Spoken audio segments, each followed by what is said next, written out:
আসসালামু আলাইকুম সুপ্রিয় দর্শক, আজকে চলে আসলাম গফরগাঁও ব্রিজের নিচে। এখানে সুন্দর একটি পার্ক হয়েছে। পার্কটির নাম হলো প্রশান্তি ওয়াটার গ্রিন পার্ক।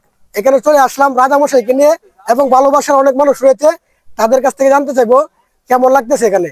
বড় ভাই, জি ভাই। এখানে আসা কেমন লাগতেছে আপনার? না, এখানে আইসা ভালো লাগতেছে। এখানের ভিউ গুলো অনেক ভালো।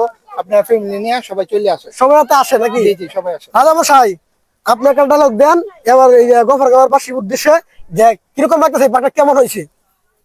আসসালামু আলাইকুম। হে আমার প্রিয় রাজ্যবাসী ও দেশবাসী, কেমন আছেন?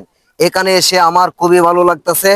এখানের যে ভিউ, এখানে ভিডিও সালে ফরিও হে হে হা হা হা। তো সেনাপতি বলো। তো প্রিয় দর্শক, আরো সেনাপতি রয়েছে। যে জায়গাটা আমাদের আসলাম কোনোদিন আসি নাই, তা আজকে আইসা দেখলাম খুব আনন্দ ফুর্তি হইতেছে, খুব ভালো লাগছে আমার। আপনারা সকলেই আসেন, খুব ভালো জায়গা।